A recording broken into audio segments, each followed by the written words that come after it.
Ülkeyi tamamen gezdik. Hem tarih, hem yemek, hem kültürü, hem deniz, hem güneş. Günaydın, merhaba. Nasılsın?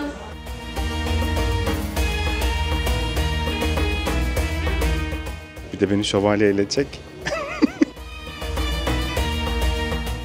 Can yeleklerimizi giydik. Bu manzaranın keyfini biraz çıkaralım istedik.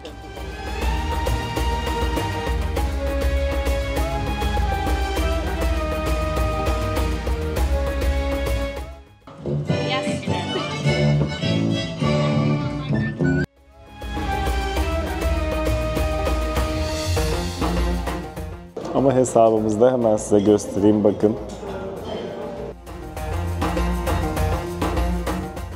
Ama bunu böyle ikili attıramam ben.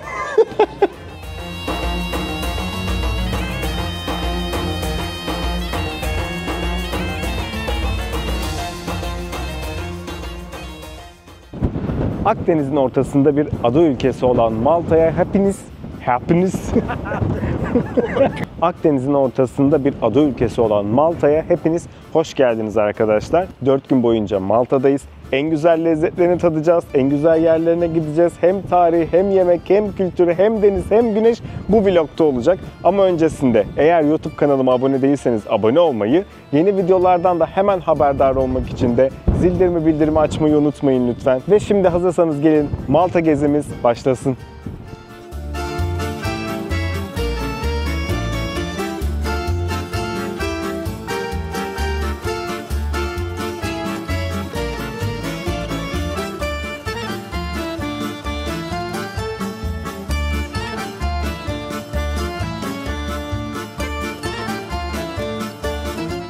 Malta, Akdeniz'in tam ortasında yer alan küçük ama büyüleyici bir ada ülkesi. Yüz ölçümü çok küçük olmasına rağmen tarih ve kültür açısından inanılmaz zengin. Ülkenin resmi dilleri Maltaca ve İngilizce, o yüzden iletişim konusunda hiç zorlanmıyorsunuz. Para birimi ise Euro. Trafik İngiltere gibi sol şeritten akıyor ve prizlerde İngiliz tipi yani 3 pimli priz adaptörü lazım.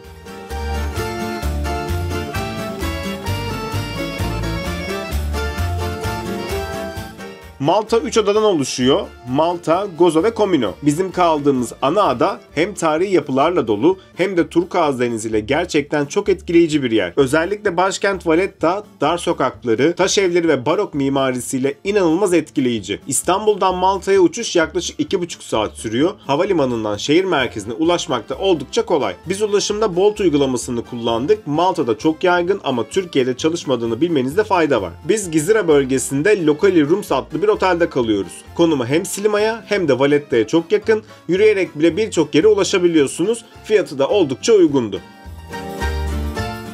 Şimdi Grand Master Palace'ın önündeyiz. Burası zamanında şövalyelerin en önemli yönetim merkeziymiş. 1500'lü yıllarda St. John şövalyeleri tarafından inşa edilmiş ve uzun yıllar boyunca Malta'nın yönetim kalbi olmuş. Valletta'nın tam merkezinde yer alıyor ve hem dışı hem içi gerçekten büyüleyici. İçeride yüksek tavanlar, süslü duvar freskleri ve dönemin zenginliğini yansıtan detaylar mevcut. En dikkat çekici kısmı ise zırh ve silah koleksiyonlarının sergilendiği bölüm.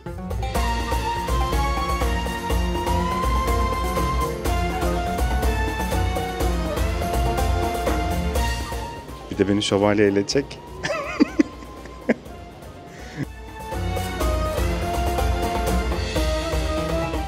Bugün burası Malta Cumhurbaşkanlığı ofisine de ev sahipliği yapıyor ama aynı zamanda müze olarak da gezilebiliyor. Kısacası tarih, mimari ve şövalye hikayeleri bir arada. Valletta'da mutlaka görülmesi gereken yerlerden bir tanesi.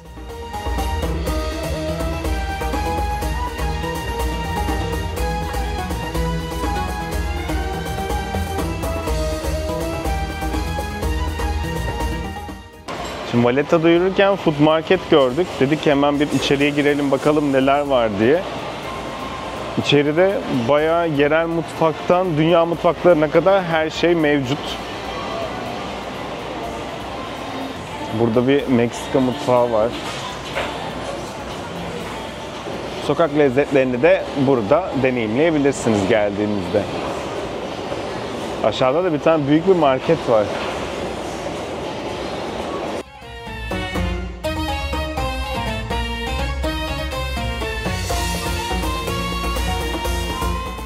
Hemen dedik ki bir yerel lezzetleri deneyelim. Biliyorsunuz yerel lezzetleri denemeden gezimize başlayamıyoruz biz.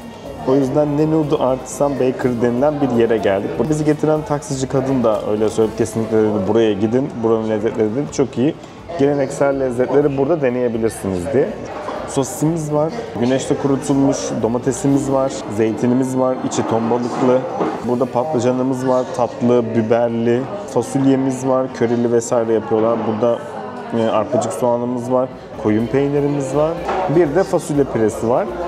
Cis denilen biraları var. Bir bundan söyledik, bir tanesi böyle egzer dedikleri, bir tanesi de lager dedikleri. Bu ikisini tadıyoruz. Buranın meşhur biralarıymış. Şöyle ekmekleri var, ekşi mayalı, aşırı güzel duruyor.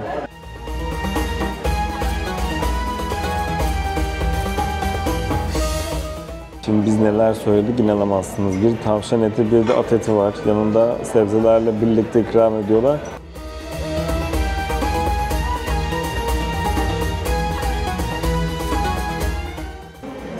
Yani sanırım bu at eti. Neyse bir kere de belerek yiyelim at etini. Hiç fena değil. Evet, yedik içtik. Yemeklerimizi çok beğendik mi? Hayır ama ekmek çok güzeldi. Yani Malta yemekleri sanırım bize göre değil arkadaşlar. Ama hesabımızda hemen size göstereyim bakın. 45-20.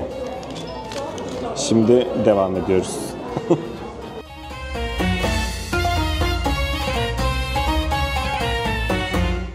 Şehrin en simge yapılarından bir tanesi olan Elmuk Kalesi'ne geldik arkadaşlar. Burası Valletta'nın en uç noktasında denize bakan muhteşem bir kale. 1500'lü yıllarda St. John şövalyeleri tarafından yapılmış ve Malta'nın savunmasında çok önemli bir rol oynamış. 1560'taki Büyük Osmanlı kuşatmasında haftalarca direnmiş, o yüzden Malta tarihinde sembol bir yer burası.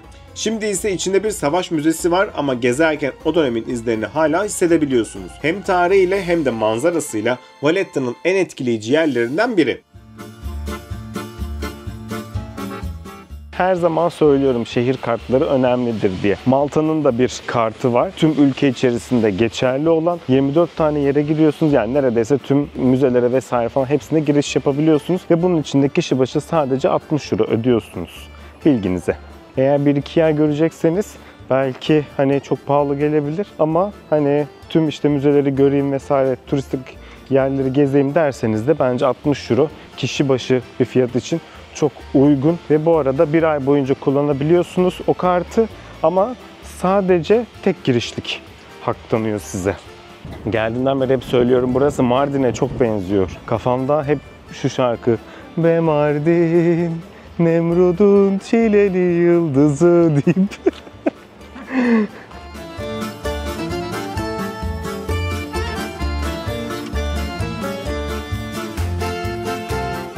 şehrin içerisindeki en güzel bahçelerden bir tanesi olan Lower Baraka Gardens'a geldik.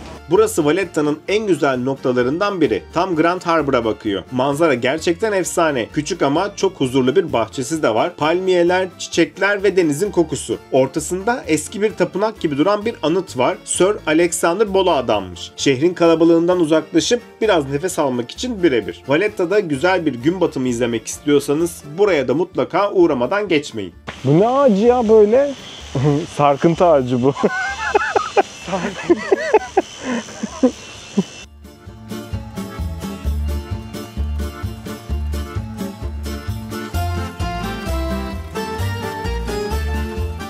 Valletta'nın en güzel sokaklarından bir tanesindeyiz şimdi.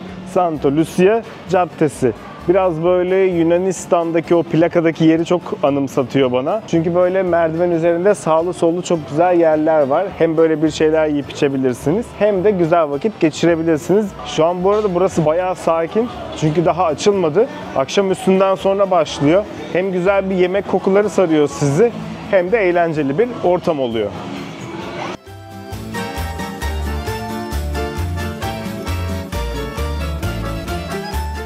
Her yerden bir tarif fışkırıyor gerçekten. Bir de o kadar güzel korumuşlar, o kadar güzel bakmışlar ki şu ana kadar gezilmesi en keyifli yerler arasına burayı ekleyebilirim.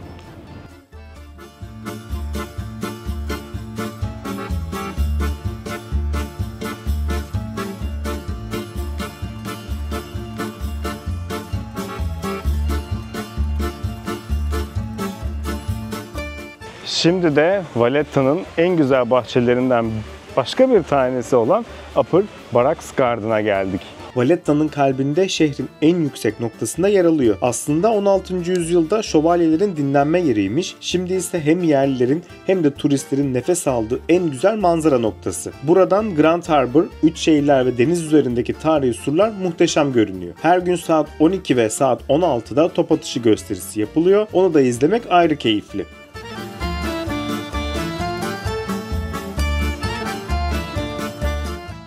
Valletta'nın en meşhur caddelerinden bir tanesindeyiz. Cumhuriyet Caddesi. Sağlı sollu bir sürü hediyelikçi, restoran, kafe bulabiliyorsunuz burada. En ünlü markalar da var. Hard Rock Cafe de burada. McDonald's da burada. Bayağı hareketli, gördüğünüz gibi oldukça kalabalık bir cadde.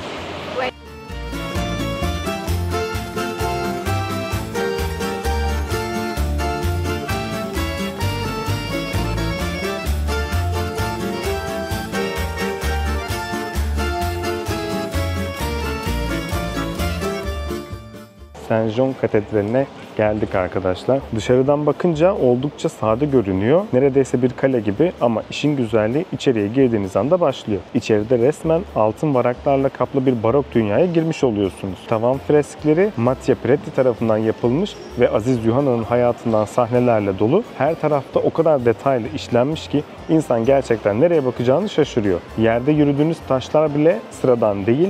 Tam 375 adet şövalyenin aslında mezarı. Yani öyle normal bir yerde yürümüyorsunuz.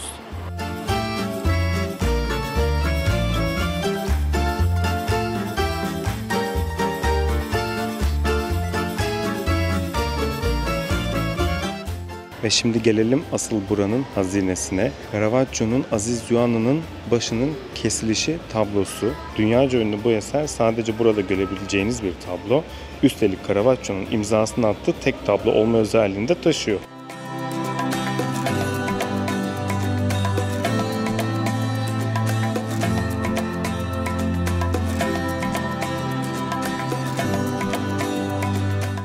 Adada toplu taşımayı kullanacaksanız hemen Triton Çeşmesi'nin yan tarafında adanın her yerine ulaşımı sağlayacak otobüsler kalkıyor ve fiyatları da 2-2,5 euro arasında falan değişiyordu yanlış hatırlamıyorsam. Gelirseniz aklınızda bulunsun.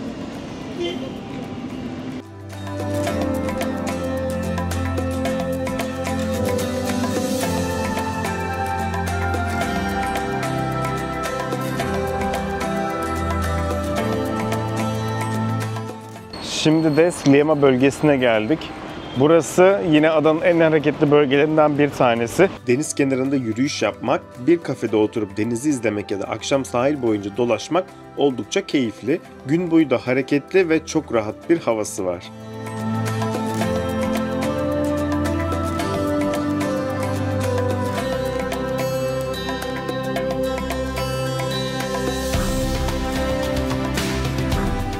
Adanın en hareketli bölgesi Paçavil'e geldik arkadaşlar. Burada istediğiniz her türlü barı bulabiliyorsunuz. Şu an aslında saat 8:30.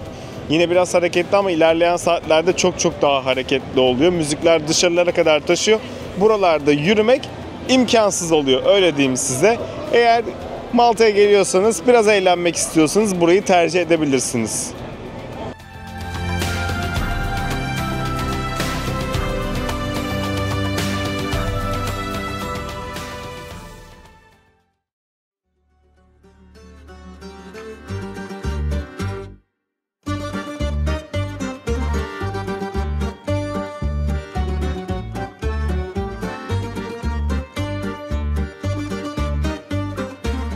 Sabah erkenden kalktık, Popeye Village'a geldik. Popeye Village'da Popeye filminin çekildiği film seti aslında. Film bittikten sonra aynı şekilde bırakıyorlar ve daha sonra da halka açılıyor. Açık hava müzesi gibi içerisini gezebiliyorsunuz. Kişi başı da 25 euro ödüyorsunuz. İsterseniz burada denize de girebiliyorsunuz. İçeriye girdiğinizde bileğinize şöyle bir şey takıyorlar. Sonra keyifle içeriği gezip güzel fotoğraflarınızı çekilebilirsiniz.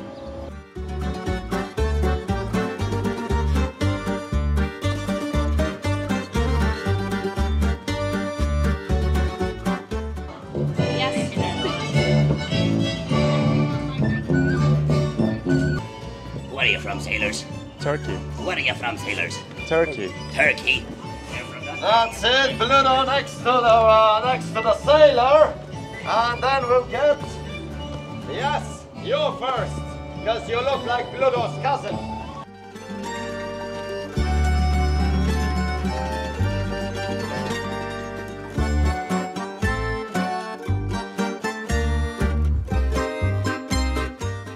İçeriye girişte size şöyle bir kağıt veriyorlar. İçerisinde olan tüm aktiviteler burada yazıyor. Hem beach'te hem de film setinin içerisinde farklı time slotlarda aktiviteler var. Sabah 9.30'da Welcome'la başlıyor.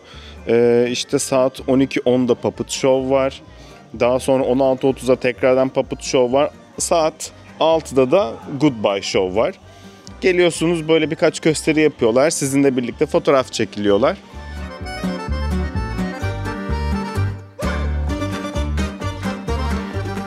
Şu an bizim yaptığımız gibi buradaki evlerin içerisinde gezebiliyorsunuz. Onlar da açık durumda.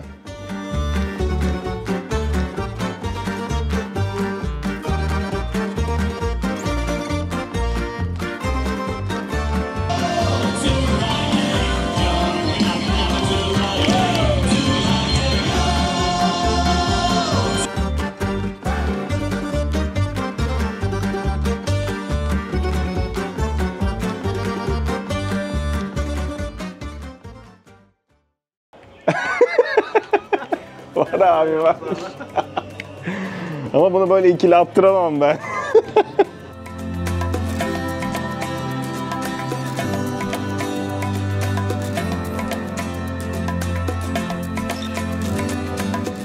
Lulu, the greener lady, Miss Lulu from Sweet Haven Village. Welcome to Papay Village. Now I'm doing a guide. Haydi, haydi.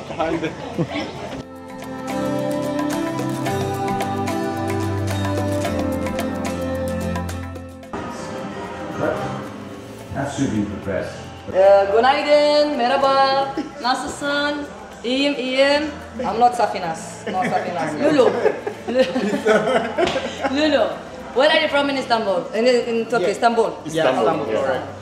Merhaba. Popcorn. Teşekkürler. Bu arada içeride bir sinema da var ve popcorn da sizin verdiğiniz bilet fiyatına dahil, sinema ücretsiz tabii ki içerisinde gezerken.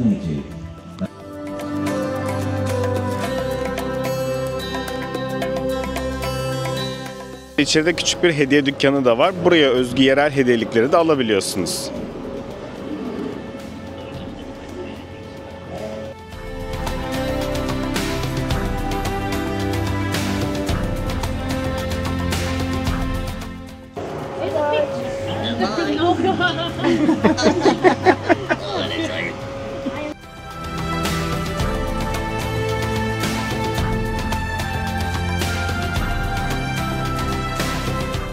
Şimdi Birgu'ya geldik. Burası Malta'nın en eski şehirlerinden biri. Aslında burası öyle sıradan bir kasaba değil. St. John Şövalyeleri 1530'da adaya geldiklerinde burayı başkent olarak seçmişler. O yüzden dar sokaklarda gezerken her köşede şövalyelerin izlerini görebiliyorsunuz.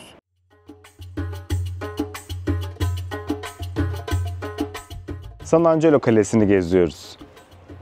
Burası o dönemde şövalyelerin en önemli savunma noktasıymış. Osmanlı'nın 1565'teki kuşatması sırasında kale adeta Malta'nın kalbi olmuş. Günlerce süren saldırılara rağmen burası düşmemiş. Bugün kaleye çıktığınızda karşınızda Valletta, altınızda Grand Harbour uzanıyor. Denizle çevrili bu manzara gerçekten etkileyici. Malta'ya gelirseniz özellikle gün batımı manzarası için mutlaka uğranması gereken noktalardan biri burası.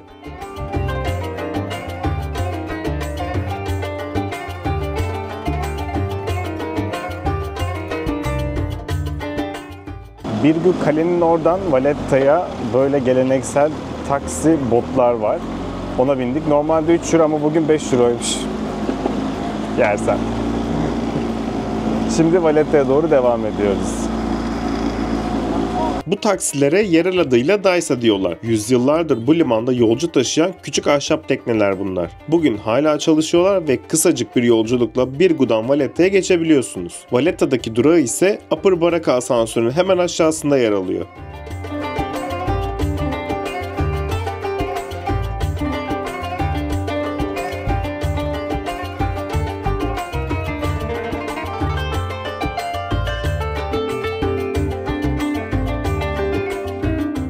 Sahille Upper Baraka arasında bir asansör var. 1 euro ödüyorsunuz. Yukarıya inip çıkabiliyorsunuz.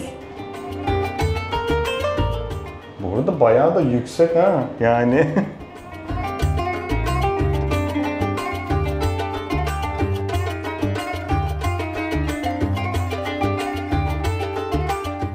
gerçekten birçok filmin neden Malta'da çekildiğini ülkeyi gezerken anlıyorsunuz. Her yer o kadar güzel yapılmış, her yer o kadar güzel ki sanki gezerken kendinizi gerçekten büyük bir film setinin içerisinde hissediyor gibi oluyorsunuz.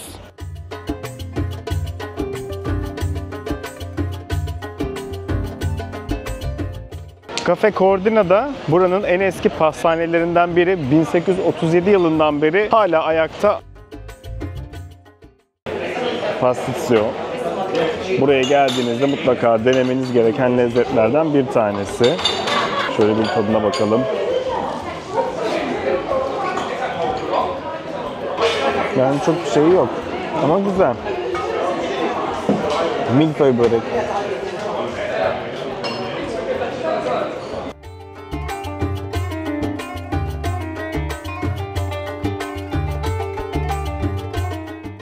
Malta uzun süre İngiliz egemenliğinde kaldığı için böyle telefon kulübelerini ve posta kutularını görebiliyorsunuz İngiliz tarzı.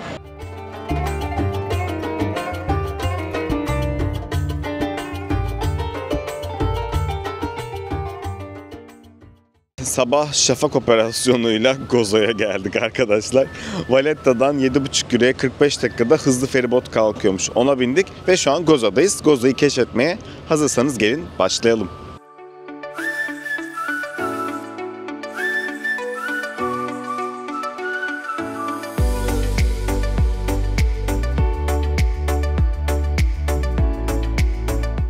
Şimdi Gozo'daki Mıgar Limanı'ndan bot turumuza bindik.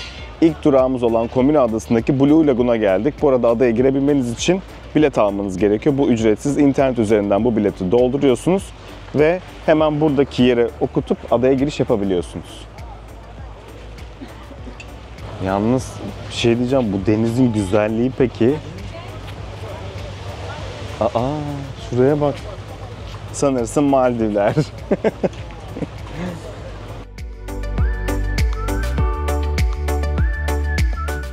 Eskiden buralar hep dutluktu, hiçbir şey yoktu. Ama şu an bayağı bir ton yemek yeri açılmış. Ve çok fazla sefer de var tabii Gozo tarafından buraya. Ve işte geldik adanın en meşhur yerlerinden Blue Lagoon'a. Comino ile Cominotta Adacı'nın arasında uzanan bu lagün tertemiz turkuaz sularıyla ünlü. Gerçekten çok güzel gözüküyor. Burada 1,5 saatlik molamız var. Yüzmek, şnorkel yapmak ya da sadece denizin üstündeki ışık oyunlarını izlemek inanılmaz keyifli. Ama küçük bir tüyo, burası günün ilerleyen saatlerinde çok kalabalık oluyor. Sabah erken gelmek en güzeli.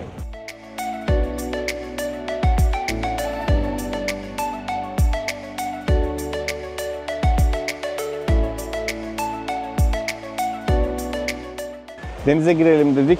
Şöyle bir yer gördük. Sorduk, 2 kişi 35 euro dedi bize. Burada 1,5 saat vaktimiz olduğunu düşünürsek 35 euro bizim için çok fazla. O yüzden hemen şöyle yandaki kayalıkların üzerine çantalarımızı attık. Şimdi biraz buranın keyfini çıkaralım dedik ama 35 euro bize çok geldi ya. Yunanistan'da biz alıştık 2-3 eurolara. Burası 35 euro deyince böyle bir...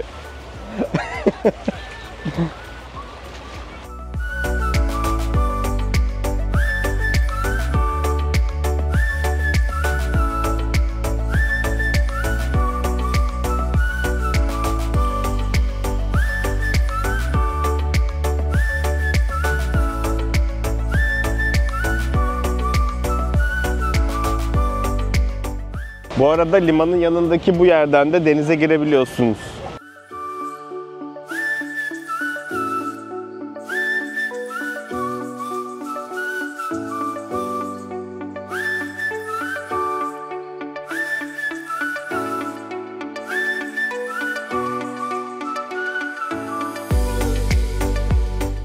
Bu tur yaklaşık 4 saat sürüyor ve günde 2 kez düzenleniyor. Sabah ve öğleden sonra olmak üzere. Programın içerisinde Comino Tower ve çevresindeki doğal mağaralar gibi adanın ikonik noktaları da yer alıyor. Tekneyle bu bölgelerden geçerken kayaların arasında yansıyan ışığın suya kattığı o turkuaz ve mavi tonlar gerçekten büyüleyici bir manzara oluşturuyor.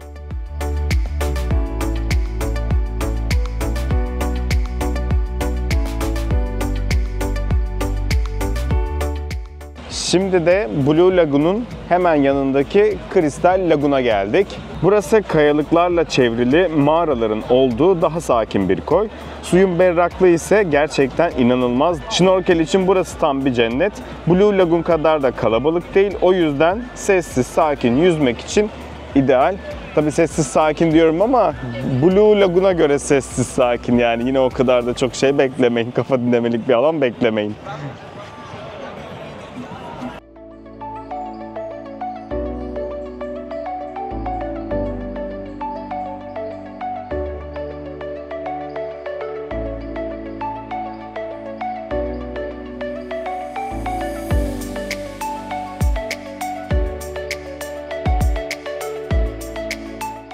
Şu arkamda görmüş olduğunuz yerde St. Mary's Tower, yani Comino Tower olarak geçiyor. Bu kule 1618'de yapılmış, yani 400 yılı aşkın bir tarihi var. Şövalyeler korsan saldırılarını gözetlemek için burayı kullanıyorlarmış. Bugün ise Comino'nun simgesi haline gelmiş. Eğer üzerinde bayrak dalgalanıyorsa içerisine girip ziyaret etme şansınız varmış. Şu an bayrak dalgalanmıyor, o yüzden ziyaret edemiyoruz. Zaten teknemize yanaşmadı.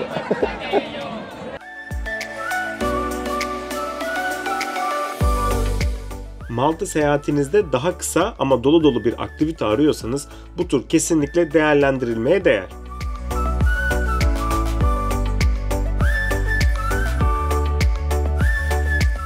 Tekne turumuzu tamamladıktan sonra sabah limanın orada gördüğümüz Gozo'yu gezdiren taksicilerden biriyle anlaştık. Böylece günü biraz daha uzatıp Gozo'nun öne çıkan yerlerini keşfetmeye başlıyoruz.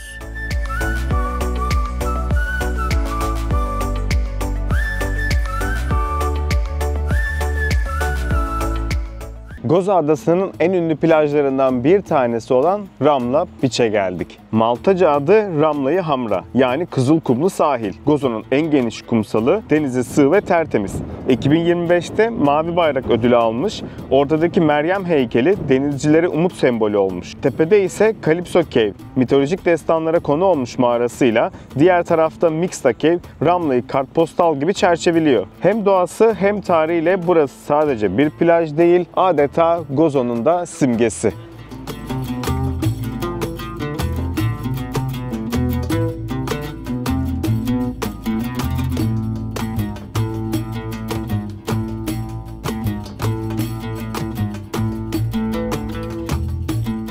Şimdi Mixta Cave'in içerisine girdik. Buradaki manzara gerçekten harika arkadaşlar.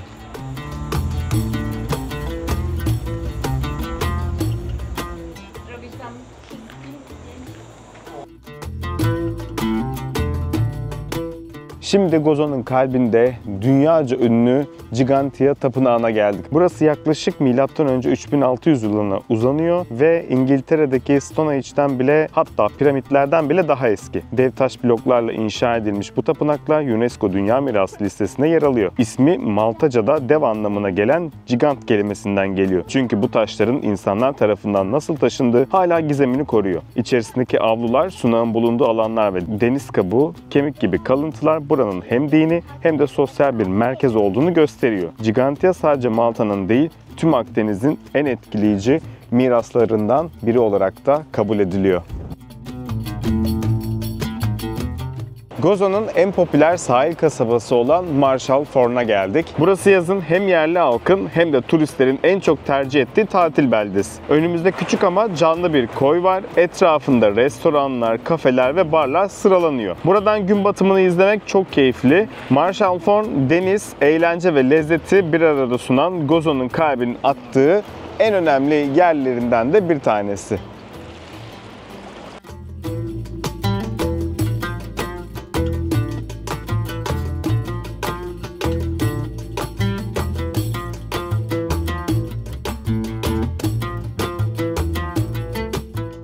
Gozo'nun kuzey kıyısında tuz tarlalarındayız. Burada deniz suyunun kayalara oyulmuş küçük havuzlarda buharlaşmasıyla yüzyıllardır doğal deniz tuzu üretiliyor. Bu yöntem Roma döneminden beri hiç değişmemiş. Yazın güneş altında su yavaş yavaş çekiliyor ve geriye saf deniz tuzu kalıyor. Bugün hala bazı aileler geleneksel yöntemlerle tuz toplamaya devam ediyor. Manzara gerçekten çok etkileyici. Fotoğraf ve drone çekimleri için adanın en özel noktalarından bir tanesi de kesinlikle burası.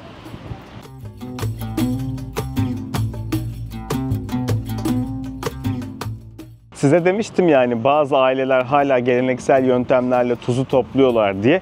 Bir yandan da bu tuzun satışını yapıyorlar. Orası da hemen bu yukarısı. Hadi gelin şöyle bir göz atalım bakalım içeride neler varmış, tuz fiyatları ne kadar.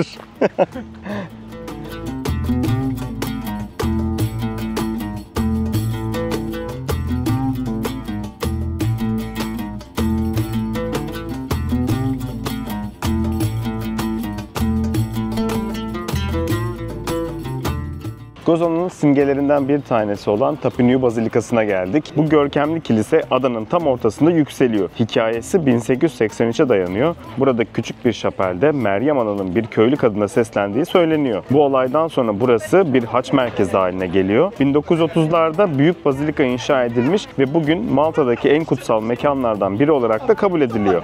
İçeri girdiğinizde duvarlarda birçok şifa ve mucizeye inanılan olayların adak levhalarını görebiliyorsunuz. Manzarası da inanılmaz. Kilisenin önünde durduğunuzda hem denizi hem de Gozo'nun yemyeşil vadilerini seyretmek mümkün.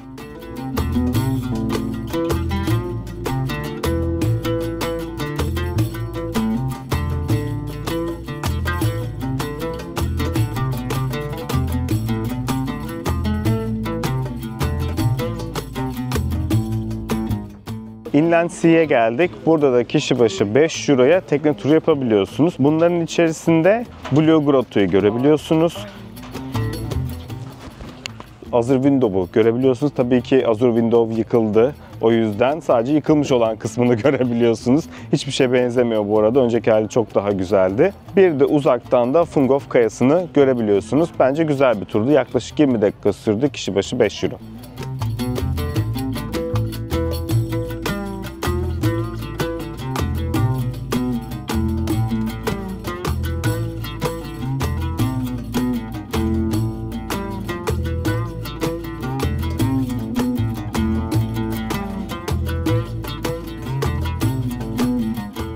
Game of Thrones hayranları bilir ki burası Dothrakilerin düğününün yapıldığı yer. Azure Window diye geçiyor ama tabii şu anda yıkıldığı için hiçbir şey kalmamış.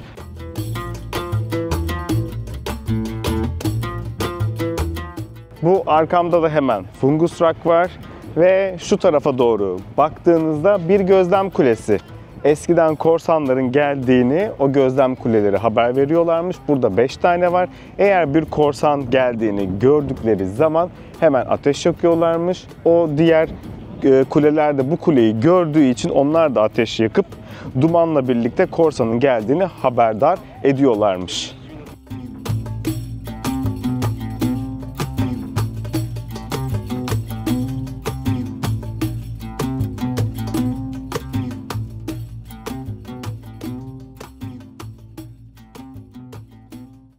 Şimdi Gozo'nun kalbine nereye geldik? Citadel'e geldik. Burası yüzyıllardır adanın koruma noktası olmuş bir kale. İlk yerleşim izleri Roma dönemine kadar gidiyormuş. Ama bugünkü surların çoğu 16. yüzyılda Osmanlı ve korsan saldırılarına karşı inşa edilmiş. Sur duvarların üstüne çıktığınızda tüm Gozo'yu panoramik bir şekilde görebiliyorsunuz. İçeride katedraller, küçük müzeler ve dar taş sokaklar var. Bir zamanlar Gozo halkı korsan saldırıları sırasında sığınmak için buraya kaçarmış. Bugün ise Citadel hem tarihi hem de manzarasıyla adanın en etkileyici noktalarından bir tanesi de olmuş.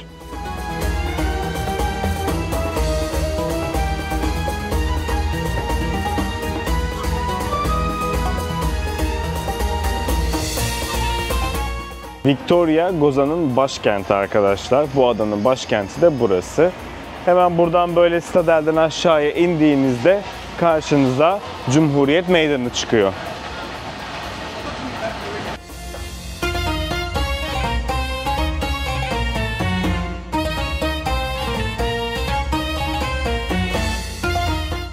Şimdi biz Mıgal Liman'a geldik.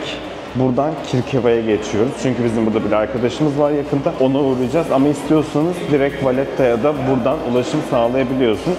Bu arada Kirkeva'da 25 dakika sürüyormuş buradan. Biletinizi hemen desklerden alıyorsunuz, sonra okutturup içeriye geçip binip geçiyorsunuz istediğiniz yere. Bilet ücreti olarak da 4.65 ödedik kişi başına.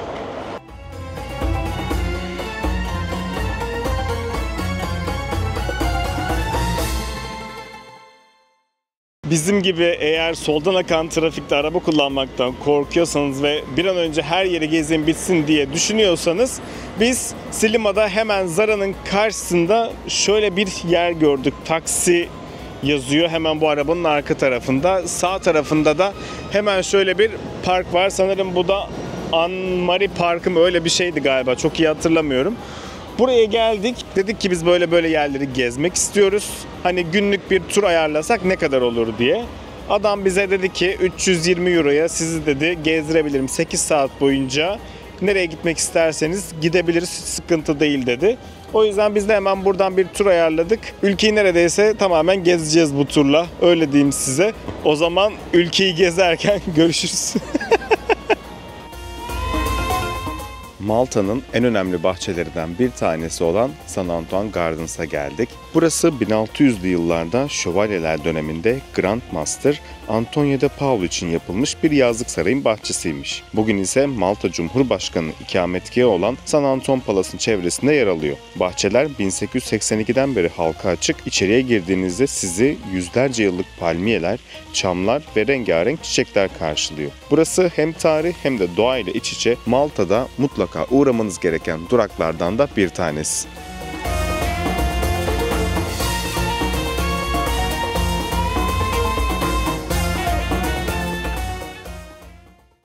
Günlerdir önünden arkasından sağından solundan geçtiğimiz ama yakınına gelip asla göremediğimiz Mosta Dom'a geldik arkadaşlar. Burası aslında Rotunda of Mosta adıyla bilinen bir bazilika ve dünyanın en büyük kubbelerinden birine sahip. Kubbenin çapı yaklaşık 37 metre, kalın taş sütunların üzerinde yükseliyor ve inşa edildiği 19. yüzyılda tamamen gönüllü işçiler tarafından yapılmış. İçeri girdiğinizde kubbenin büyüklüğü gerçekten nefes kesici. Mosta Dom'u bu kadar özel yapan bir başka hikayede 2. Dünya Savaşı'ndan. 1942'de bir Alman bombası ayin sırasında doğrudan kubbenin üzerine düşmüş ama patlamamış. Yüzlerce kişi burada mucize eseri kurtarılmış. Bugün o bombanın bir replikası içeride de sergileniyor. Burası sadece mimarisiyle değil, taşıdığı bu mucize hikayesiyle de Malta'nın en etkileyici yapılarından biri.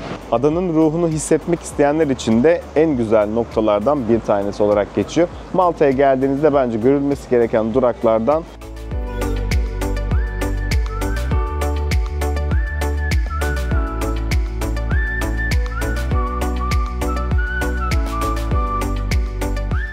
Takali Craft Village'a geldik. Aslında burası 2. Dünya Savaşı'nda bir hava üssü olarak kullanılmış. Bugün ise tamamen farklı bir kimliğe bürünmüş. Eski hangarların ve binaların içinde artık Malta'nın en yetenekli zanaatkarları çalışıyor. Burada cam üfleme atölyelerini gezebilir, ustaların cama nasıl şekil verdiğini yakından izleyebilirsiniz. Ayrıca filigran gümüş işçiliği, seramik, ahşap oymacılığı ve el yapımı hediyelikler bulmak mümkün. Aynı zamanda Malta kültürünü yaşayıp hissetmek için de ideal duraklardan bir tanesi.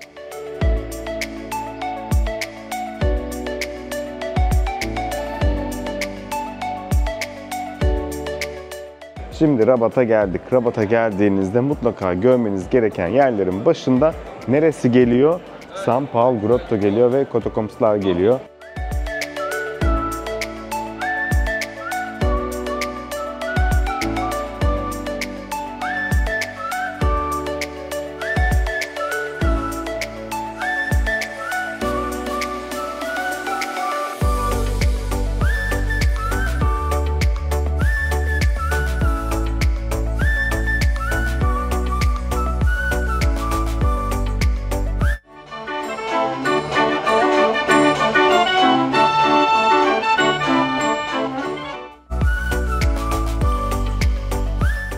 Şimdi Rabat'taki St. Paul's Catacombs'una geldik.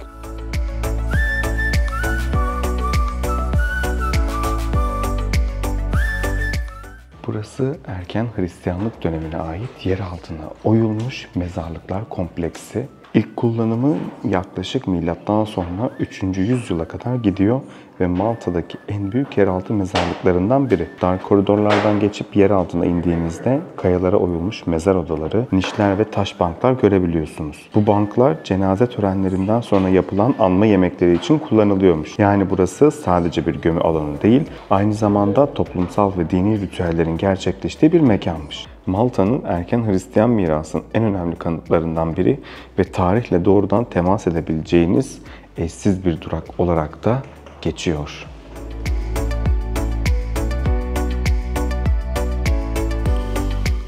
Boyumun uzun geldiği nadir alanlardan biri.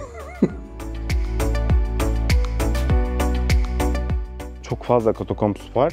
Hem bir karşı taraf var, orayı bitiriyorsunuz. Oradan karşı tarafa geçiyorsunuz bizim olduğumuz yere. Burada da böyle yaklaşık bir 6 tane falan katakomb var. Bunların hepsini ziyaret edebilirsiniz.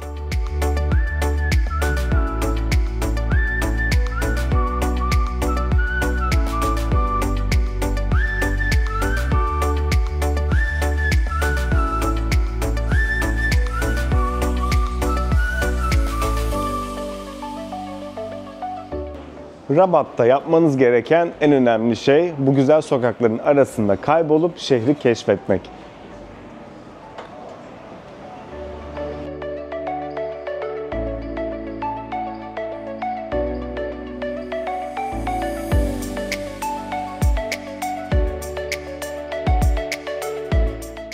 Rabat'a gelmişken İsterkin'e uğrayıp pastisi denemeden olmazdı. Biz de hemen geldik, pastisilerimizi aldık ve şimdi tadına bakıyoruz.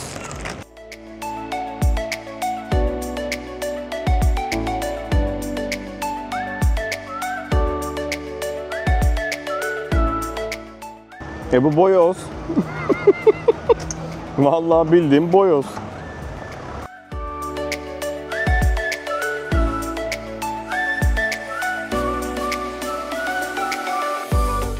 Domus Romana'ya geldik, yani Roma evi. 1881'de tesadüfen keşfedilen bu villa, Roma döneminde Malta'da yaşayan zengin bir aileye aitmiş. Burada en dikkat çekici şeylerden biri ise mozaikler. Zemin mozaikleri 1. yüzyıldan kalma ve hala inanılmaz derecede iyi korunmuş durumda. Hatta bu mozaikler tüm Akdeniz'deki en kaliteli Roma mozaikleri arasında sayılıyor.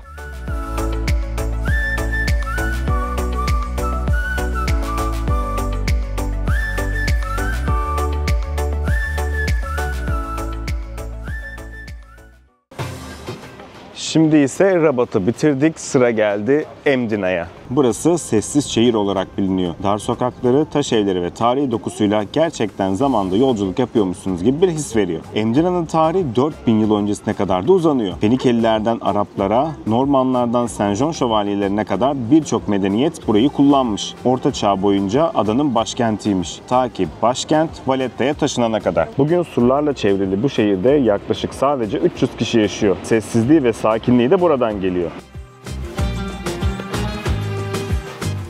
Bu arada Emdina'nın sokakları Game of Thrones'a da ev sahipliği yapmış. Ana kapı olarak bildiğimiz Emdina Gate, Game of Thrones'ta King's Landing Gate olarak geçiyor ve ara ara böyle sokakları da ilk sezonda bolca kullanmışlardı.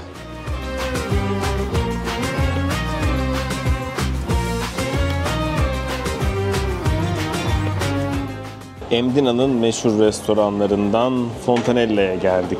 Burası neyiyle meşhur? Gördüğünüz gibi devasa çikolatalı kekleriyle meşhur. Gelmişken dedik ki biz de bir deneyelim hemen. Bizim neyimiz eksik? Bir de yine meşhur biralarını söyledik. Jix Excel.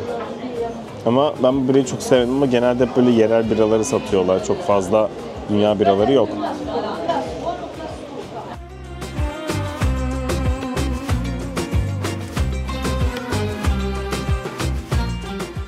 Dar sokaklarda dolaşırken barok saraylar, kiliseler ve şehrin tam ortasındaki görkemli St. Paul Katedrali sizi karşılıyor. Şehir surlarının üzerinden baktığınızda Malta'nın neredeyse tamamını görebiliyorsunuz. Tabii böyle arabalarda geçmese güzel olacak.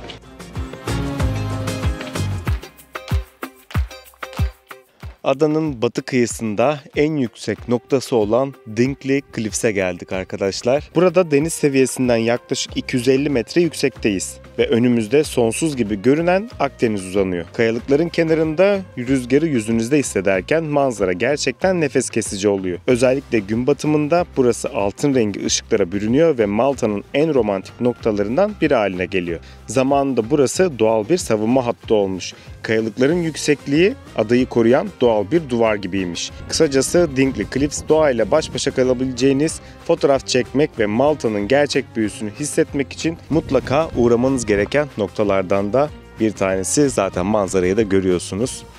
Bayağı yüksek ve biraz da korkutucu ama etkileyici.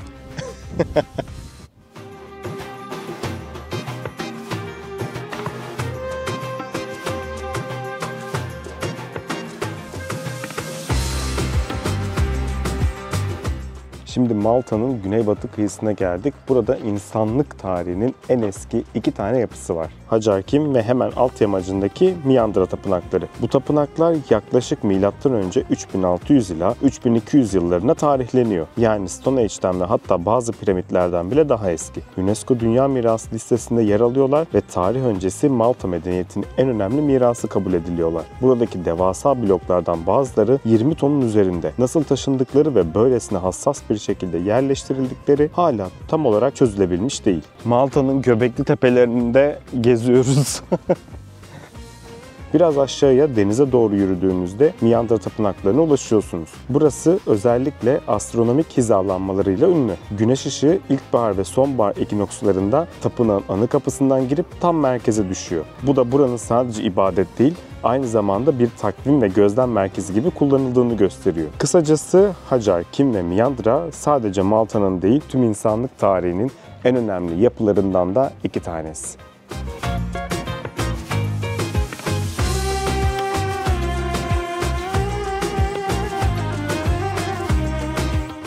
Blue Grotto'ya giderken yol üzerinde güzel bir manzara noktası gördük ve burada durup bu manzaranın keyfini biraz çıkaralım istedik.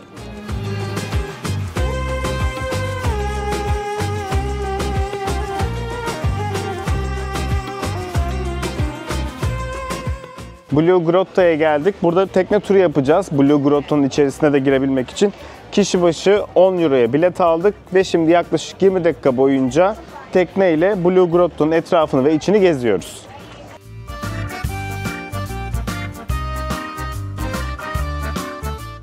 Resmen bu videoda tüm ülkeyi gezdik. Yani sadece Valletta falan öyle klasik diğer YouTuber'ların yaptığı gibi Eskişehir değil yani. Ülkeyi tamamen gezdik. Haydi gidiyoruz. Hello. We are two. Okay.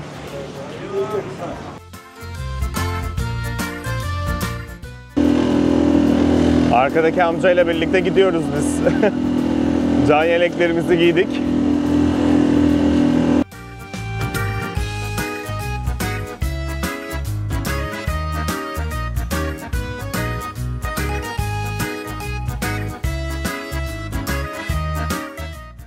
Şu an Blue Grotto'nun içerisindeyiz arkadaşlar. Bakın. Natural color, very nice.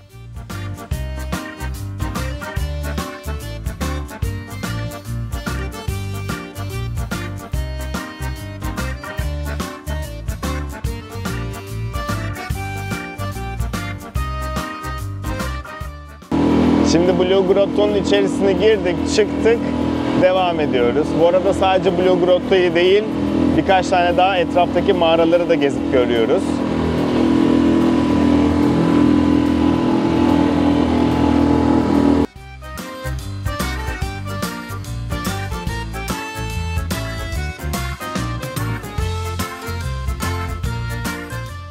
İnanılmaz, suyun altı bembeyaz. Bembeyaz kumla kaplı.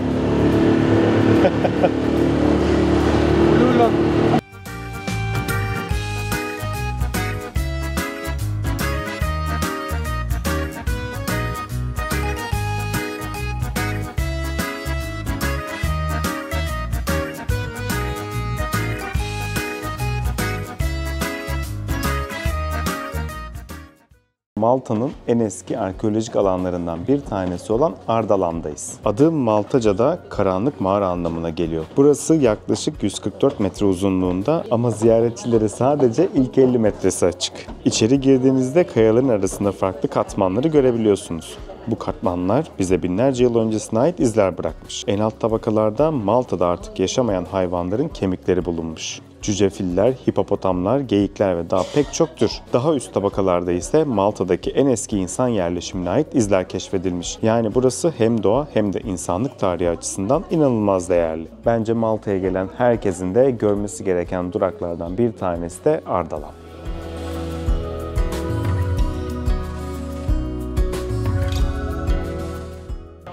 Şimdi nereye geldik? Marşaşlok'a geldik. Burası Malta'nın en ünlü sahil kasabalarından bir tanesi. Aynı zamanda rengarenk balıkçı tekneleriyle ünlü bir yer. Özellikle de göz figürü çizilmiş geleneksel luzo tekneleri bu gözün kötülükten koruduğuna inanılıyor. Limana baktığınızda mavi, kırmızı, sarı tekneler adeta tablo gibi gözüküyor. Köyün sahilinde sıra sıra balık restoranları var. Özellikle ızgara balık ve deniz mahsulleri mutlaka denemeniz gereken tatlar. Marşaşlok, Malta'daki yerel yaşamı deneyimleyip görebileceğiniz en iyi yerlerden de bir tanesi.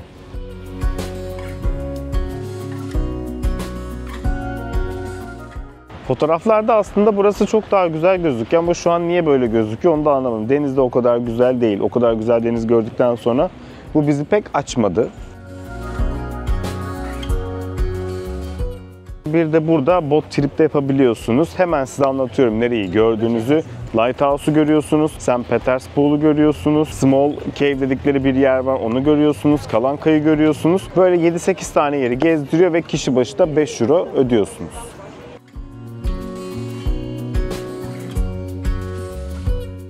Çok güzel bir tur ayarladık. Sadece nereye gitmek istediğinizi söylüyorsunuz. Saatliği 40 euroya. İstediğimiz her yeri gezebiliyoruz. Açıklama kısmına adamın telefon numarasını ve tüm detayları da yazacağım. Oradan da ulaşabilirsiniz.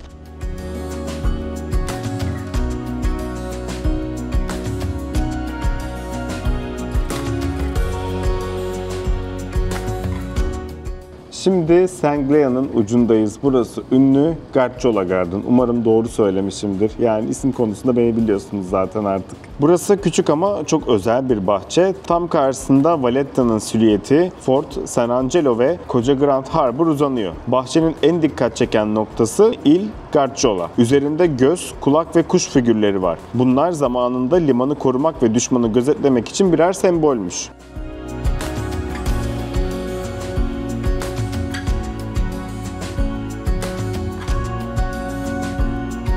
Evet, şimdi Sanglia'da sahil kenarında yürürken Novita diye bir restoran gözümüze takıldı. Çok hoşumuza gitti. Dedik ki buraya bir oturalım. Sonra puanına baktık. Puan da gayet iyiydi. Hemen yemeklerimizi sipariş ettik. Ben bir tane linguini söyledim. Ondan sonra bir de ahtapotumuz var. Şimdi bu güzel manzara karşısında güzel güzel yemeklerimizi yiyeceğiz. Bu arada bir de şarap söyledik. Buraya özgü bir şarapmış. Bayağı beğendik biz bunu.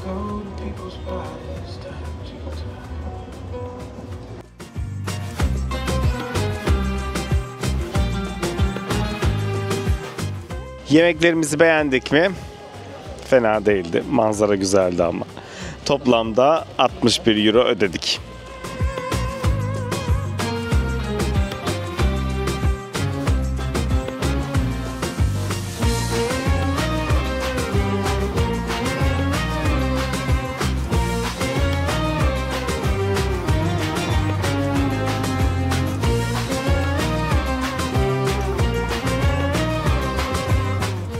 Sanglia'da Cospicua denilen bir yer var. Oradan Valletta'ya böyle feribotlar kalkıyor ve kişi başı 2,5 euroya. İçeride kredi kartıyla ödeyebiliyorsunuz ama isterseniz de şehir kartları var. Onları da alarak toplu taşımaları kartla kullanabiliyorsunuz.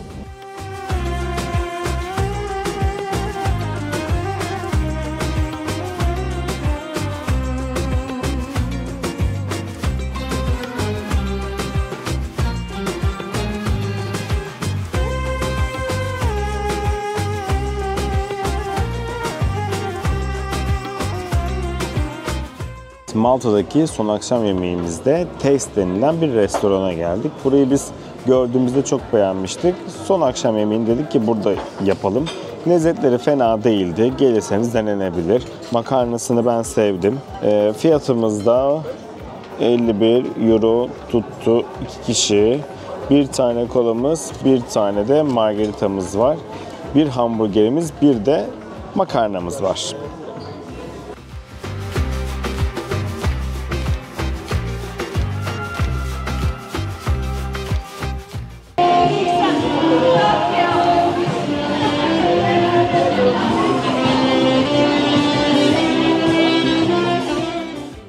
Buraya kadar izlediyseniz videoyu beğenmeyi, yeni videolardan da hemen haberdar olmak için de bildirimi açıp beni Instagram'dan takip etmeyi unutmayın lütfen. Bir sonraki videolarda görüşmek üzere. Kendinize çok iyi bakın. Hoşça kalın.